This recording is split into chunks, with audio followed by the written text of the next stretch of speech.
نماز کے بغیر جو اپنی زندگی گزارتے ہیں ان کی زندگی میں سوائے ٹینشن اور دکھ کے اور ہو کیا سکتا ہے؟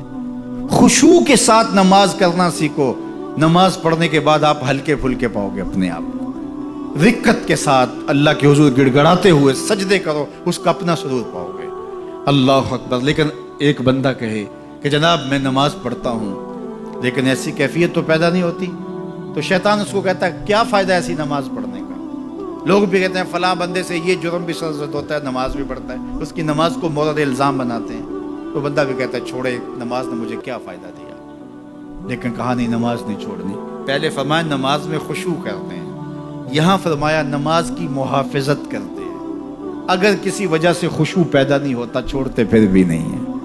یہ اللہ کا فریضہ ہے. محدث کچھوچوی علیہ رحمہ سے ان کے ایک مرید نے کہا حضرت نماز پڑھتا ہوں لطف نہیں آتا, مزہ نہیں آتا. تو آپ نے حیرت سے کہا کہ اس کے باوجود پڑھتے تو ہو؟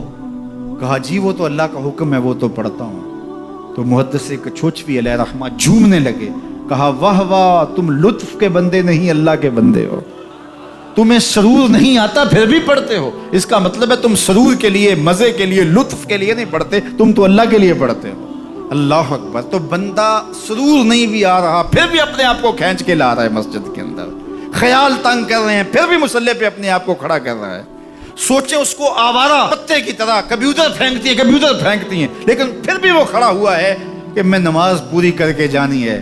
بار بار کبھی بھولتا ہے لیکن پھر دوبارہ نیت مان کے کھڑا ہو جاتا ہے, نہیں میں پوری کر کے جانی ہے. یہ کیوں کرتا ہے؟ میرے اللہ کا حکم ہے. تو خشوع کی وہ کیفیت نہ بھی ہو تو کہا محافظت پھر بھی کرتے ہیں. یہ خوش نصیب لوگ ہیں. اولئک هم الوارثون. یہ لوگ وارث ہیں. یہ لوگ جن میں یہ خوبی ہیں یہ وارث ہیں. کس چیز کے وارث ہیں؟ مال کے, دولت کے, کوٹھیوں کے, کاروں کے, محلات کے. کہا الذین یرثون الفردوس. یہ جنت الفردوس کے وارث. ہم فیہا خالدون. اس جنت سے وہ کبھی الگ بھی اس میں ہمیشہ رہیں گے, چونکہ موت کو بھی موت آ چکی. اب موت بھی نہیں, اب ہمیشہ رہیں گے. اللہ تعالیٰ فرمائے گا ارضیتم, جنتیوں کیا راضی ہو؟ اہل جنت کیا تم راضی ہو؟ تو وہ کہیں گے ہمیں کیا ہوا کہ ہم راضی نہ ہوں, ہمیں تو وہ ملا جس کا ہمیں تصور بھی نہیں تھا.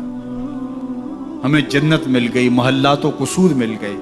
جو سب سے آخر میں جنت میں جائے گا, سب سے آخر میں, جس کو ہماری پنجابی میں پھاڑا کہتے ہیں, سب سے آخر میں, اس کو جنت میں کتنی جگہ ملے گی؟ جو بندہ سب سے آخر میں آتا اس کو دھوپ میں جگہ ملتی ہے, جو اس سے تھوڑا سا پہلے آیا اس کو برآمدے میں ملی, جو اس سے پہلے آیا اس کو اندر جگہ ملی. ایسے ہی ہوتا ہے. تو جو سب سے آخر میں جائے گا جنت میں تو وہ سب سے بڑا گناہگار ہوگا, اور جہنم کے رگڑے سہ سہ کے وہ جہنم سے نکلے گا سب سے آخر میں. بخاری شریف میں تذکرہ موجود ہے.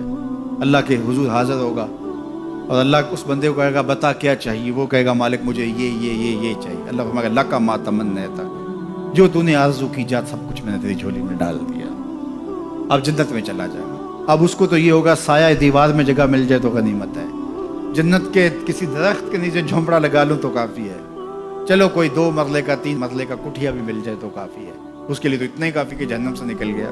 لیکن اس کو کہا جائے گا جا جنت میں چلا جا, اور تیرے لیے جنت میں دنیا سے 10 گنا جگہ ہے.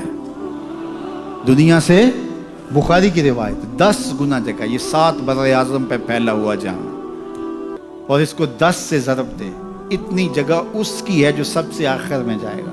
جب اللہ یہ فرمائے گا تو وہ کہے گا اتسخر وانت الملک, میرے رب تو مجھے رب ہو کے مذاق کر رہا ہے, مالک ہو کے مجھ سے مذاق کر رہا ہے, بادشاہ ہو کے مجھ سے مذاق کر رہا ہے. اس کو لگے گا ہی نہیں کہ مجھ کو, میں ساری زندگی پاپ کرنے والا لیکن ایمان کا چراغاں تو اندر تھا.